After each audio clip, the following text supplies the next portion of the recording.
Hey, this is Julian from the Binary Lab, and this video is not actually about trading, as with my last two, but basically, I just wanted to talk about something because this is a problem that I've been facing recently, and it's something that I managed to get around. Okay, so when I first moved to Thailand, I had massive issues in like getting domestic help. So that basically includes a housemaid and nanny. We switched in the first 3 months. We switched like literally 3 times, no, 4 times in 6 weeks, and I got so sick of it that I ended up doing everything myself for several months, and I actually got quite good at doing a lot of stuff around the house. Eventually, couldn't deal with it because I felt that I was giving up too much of my time and my brain power to do all this stuff myself, that I decided, no matter what, we had to hire domestic help again. So it wasn't good in the beginning, but eventually, after a few changes, okay, we still changed a couple of times. There was a point where we were changing every month, but eventually we found good workers and actually trained them. In fact, one of them was a returning worker as well. So in this video, I want to give you, for those of you who are looking for domestic help. Maybe you live in Asia. I used to live in Singapore, and the approach is generally the same. Okay, when you get a domestic worker, if you want to train them to do work well, okay, the truth of the matter is that every household has different ways of doing things. So there's no two households that there's no two households that like the car to be washed the same way. There's no two households that want the toilet to be washed the same way. Some people like to have wet zones and dry zones separate. Okay, some people don't mind their mates like drenching the whole toilet, like hosing down the whole toilet. For some people, it doesn't matter to them. But for me, I like to keep my dry zone dry and I like to keep my wet zone wet. All right, or rather, I don't mind that my wet zone gets wet. Watering the garden, pruning the plants, even in steps in cleaning the floor. No two houses gonna be the same. Like for me, I like the floor to be first used, a swivel mop with a cloth attachment, and then that's the first step. Second step, vacuum. So first step, remove big particles. Second step, to just kind of vacuum off the remaining dust. Third step, then we actually use like a steam mop to kind of sanitize the whole place, because we have in my house I have one dog, 3 cats, and one 1-year-old, a 5-year-old, and a 7-year-old. So that's quite a lot of stuff that can make the ground messy. So I want everything to be clean, okay, nonetheless. So the thing that you need to do is that you need to lead by example. Most people have problems with mates because the mates are either they're lazy, they don't do things the right way, and they don't follow instructions. They're resistant to change. Okay, so I want to share with you some of the things that I basically did, and I hope this helps you out. So one of the first things I recommend is that you should be leading by example. So if, for example, you like the floor cleaned a particular way, show it to them. Make sure you know how to do it before you want someone to be able to do it. You must be thinking, why must I? Why? Well, I'm the boss of this house. Why must I do it? Well, the fact of the matter is because you're the house owner, so it's your responsibility to know how to clean your house. Research and learn. Okay, if you don't even know what needs to be done, how are you going to tell someone to do it? Watch YouTube videos. Wiki house.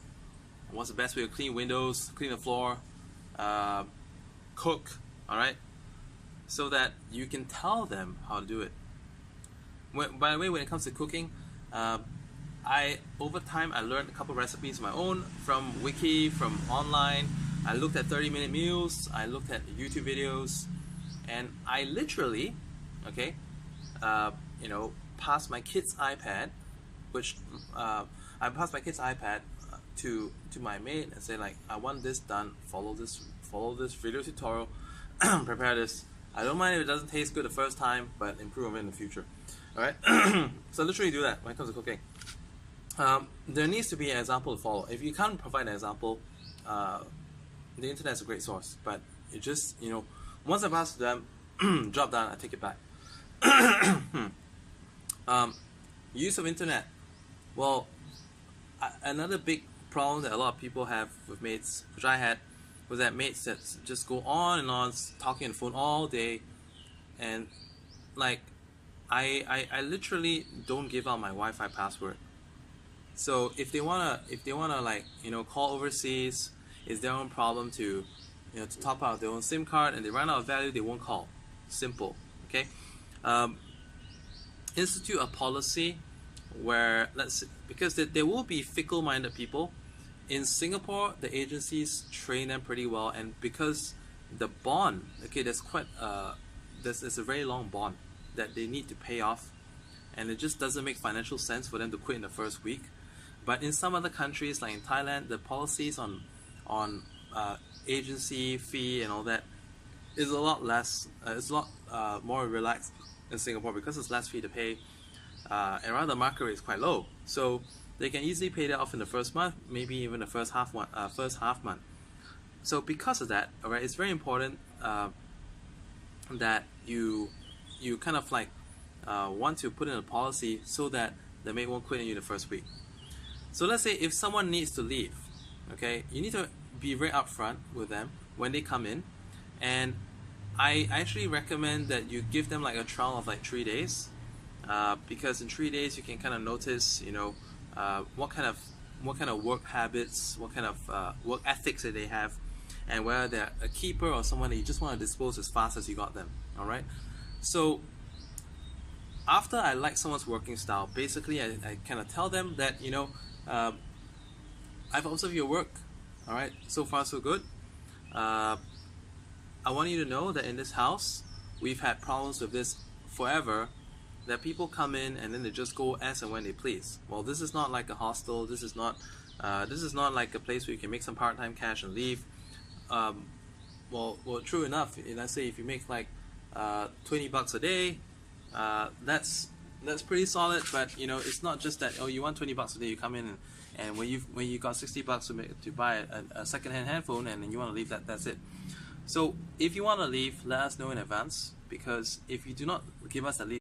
Alright, because if you this phone got cut off anyway. So well I'll just continue what I was talking about. Because if you don't give us a notice, alright, we're just not gonna pay. Alright, so a basic terms of agreement is that, okay, like let's say if you decided to work here, there should not be any reason that you suddenly want to leave. If you just feel like you wanna for a whimsical reason you want to go back visit your husband, whatnot, well, there's off days for that. There are times of the year where you can have breaks, and we can discuss, we can mark it up, we can sit down, mark it on the calendar as to like when you can take off, that everyone's agreeable, because sometimes we go on a trip and we're not at home for like a week or two, and you're more than welcome to go back visit your family, but otherwise, let's say there's a off day. Oh yeah, off days, that's the other thing, because like sometimes the domestic help that you can get, they may come from a different province of the same country. Like over here, like sometimes they come from the nearby border of Cambodia or something, or Myanmar. So sometimes it takes time to get back. Well, let's say rather than, so what we did is that let's say if you want to go back and visit a kid, family, or whatever, we give you the option of combining your off days. Rather than taking off every Sunday, but just not going to be enough time, because let's say if they had to travel like 3 hours to by bus, or 4 hours to by bus or somewhere, but after spending two hours there or so, they got to take the transport back. It doesn't make sense, and this has been the reason why a lot of the domestic help and nannies that we employed left. So we came up with a solution. Speak to them that if you want to kind of like go back visit folks at home, you can combine your off days. We don't mind you doing that, but just let us know which days you want to go off. So you can take like a block of 3 days, 2 days, 4 days, whatever, but just let us know, okay? And let's fix on an agreement. Let's say if you're gonna make it, okay, you're gonna combine off days and go off every 2 weeks for 2 days at a time, that's fine. Or if you want to combine off days and go off for 4 days a month, and one time a month, that's fine as well. Um, so that's the thing that we sorted out. Housework, I show them what's done, and sometimes we get maids that are a little bit in the beginning, they don't do their job of cleaning up, especially like where I live in a household where we have two, a nanny and a housemaid, and sometimes they get a little bit lazy, and they think that, well, this is their person's job, well, this is not my job. And then when I come down at the house, see the house is a mess in the morning, I get pissed off. So what I do is that I clean it up and I make them feel bad for it. And I do this. I don't do this in a talking down way, because it affects morale. Sometimes people, their egos are quite delicate. So the way I do it is that I like I don't do like 100% job as well. Like for example, this, like I would just organize the stuff, take off the obvious debris and like crumbs or whatever, trash, and throw the big piece away, leave a small piece behind, and I would say that, excuse me, I'm talking to the nanny. Well, you do know that this other person's not away. This other person's on leave, right? It would be great if you kind of like pay a little attention to the hygiene of this place, or let's say the table organization, the cleanliness of this house. I know you came in as a nanny, not as a housemaid, but you do know that the other person is not around, and also cleanliness and organization is a role of everyone in this house. All right, so everyone in this house has a part to play. Even for the kids, I say that, well, kids do what they can. They can put their plates away. They can try not to make a mess. But being kids, they're not thorough, and sometimes they do forget. So it's the role of we adults to kind of do the remainder. So I've already done that. All right, and I'm actually really busy. There's still blotches on the table of like there's like coffee stains or Ovaltine stains from the kids or whatever, or like grease stains from last night. I really appreciate if you clean it up. So I don't mean to nag, but I just think it's kind of important that because we all have a part to play in this household. And then so the new nanny gave me the kind of the look that she looked a little bit embarrassed. She wasn't upset, she wasn't angry. And I was like, I'm gonna well, I actually meant to do that right after I finished this meal. So I'll be right there. I just had to put the baby off to sleep, take my quick breakfast over here. It wasn't actually quick, because I saw that she was down for a while. She was like resting and taking her time doing breakfast. It was quite a while. It was quite a while that the baby was raised asleep. All right. So, but what was effective was that she saw that, like you see, if you are active, they will see that. And I've ever actually spoken to them. It's like, well, if you see, like, well, you're paid to come into this house to help out with the cleanliness, the hygiene, because we, as the owners of this house, don't have the time. All right, we've done that in the past, and this is how you do it, but I just don't have the time to do it right now. So it doesn't make sense for me, who's employed you, to be more active than you. Do you agree? So that's how I kind of like pep talk them a little bit, and